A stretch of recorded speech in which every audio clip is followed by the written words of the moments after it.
le complot là. Mais les gens sont courageux, ils viennent encore mettre sur la table que les présidents, c'est quoi le président? Nous avons expliqué suffisamment ici sur le plan de la science géopolitique ce qu'on peut attendre d'un président africain, ce qu'on ne peut pas attendre de lui. Oui. Ce ne sont pas les présidents africains qui sont allés s'asseoir pour faire le complot, pour décimer l'humanité. Ce ne sont pas les présidents africains qui veulent diminuer la population de la planète. Ce ne sont pas les présidents africains qui veulent transformer l'homme en faire un jouet dans les mains du capital et des petits sorciers, les 7 sorciers qui veulent diriger le monde. Les Rothschild, les Bill Gates, la reine d'Angleterre, toute cette bande-là, de voyous, ces gens-là. Il n'y a pas un président africain dans le complot. Donc l'OMS a fait quoi? Bachir, prenons les principes simples, élémentaires, qu'on comprenne que cette organisation, c'est l'organisation de criminels. Et qu'un Africain sérieux ne peut plus remettre sa santé. Vous voulez m'interrompre? Ouais, le mot, il est assez fort. Je peux continuer? Vous continuez. Le mot criminel, il est assez fort. Tout simplement. On continue, président Bandakane. C'est vous qui assumez ça? On continue. Des données Afrique Média, c'est Bandakane qui parle. Très bien, nous poursuivons. Et si le petit voyou qui est directeur de l'OMS veut démentir le contraire, il vient ici. Ou bien qu'il envoie sur le plateau Yaoundé, il vient ici. Et on va faire un débat même sur les protocoles scientifiques de l'OMS. Je vais vous démontrer devant lui ce que j'ai de vous dire. Non, pas la monde, je ne te cache pas. Je dis que je dis que si l'OMS, son représentant, ils ont un représentant à Yaoundé, qu'ils viennent ici, je vais démontrer pourquoi je dis que c'est l'organisation criminelle. Et qu'aucun Africain, aucun être humain sur Terre ne doit plus accorder la moindre confiance à cette organisation de criminels. M. Bachir, ce sont des faits. Et je donne des éléments. J'amorce un argumentaire. Parce que nous sommes en train de réunir beaucoup d'éléments. Et on va rendre ça public. Éléments inattaquables. M. Bachir, la médecine moderne est fondée sur la confiance.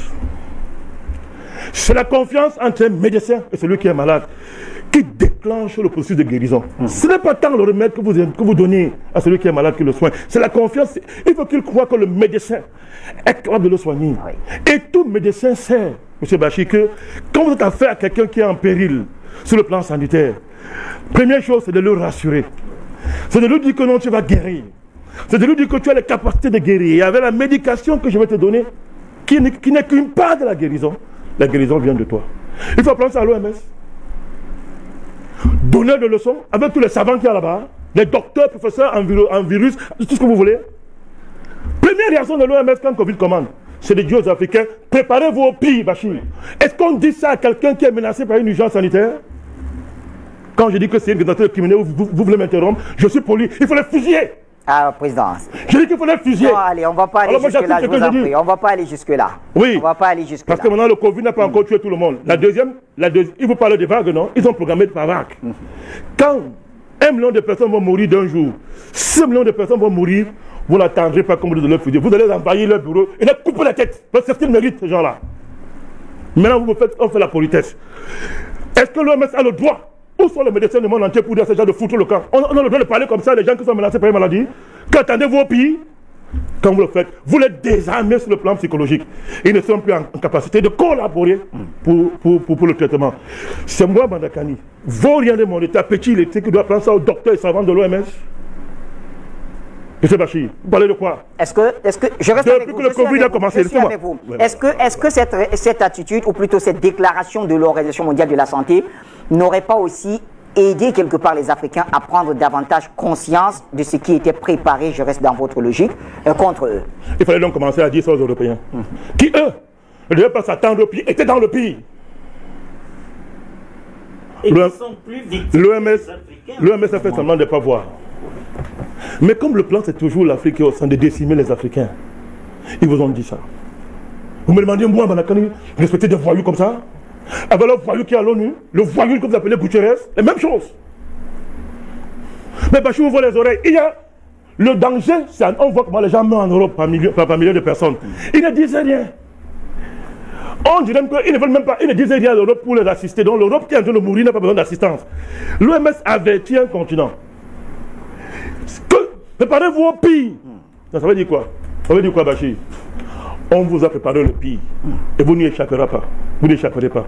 Voilà pourquoi je dis que c'est une organisation criminelle. Ce n'est pas une injure. Alors jusqu'ici... Je désigne ce qu'ils sont simplement, M. Bachir. Jusqu'ici, est-ce qu'on peut dire quand même que l'Afrique est en train de déjouer ses... Vous voulez dire quoi? Les faits sont là. L'OMS devait, s'ils étaient déjà sérieux, ils écrivraient d'abord une lettre d'excuses publique aux Africains pour dire que sur le plan déontologique, nous avons échoué d'abord.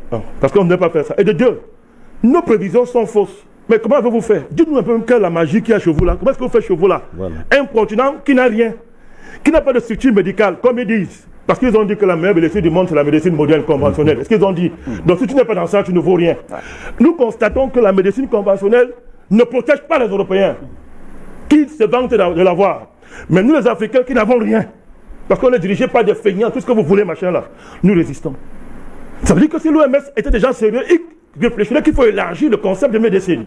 Et ne pas réduire ça au bricolage des machins qu'on fait dans les comprimés, tout ce que vous racontez dans leur vaccin de sorcier, pour élargir le concept. Non, la médecine, c'est plus que ça.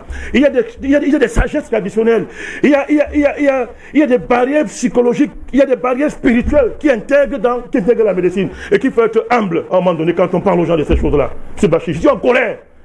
Ce qu'il y avait à faire, c'est de détruire, d'aller casser leur Alors, on ne va pas arriver là. Laissez-moi finir.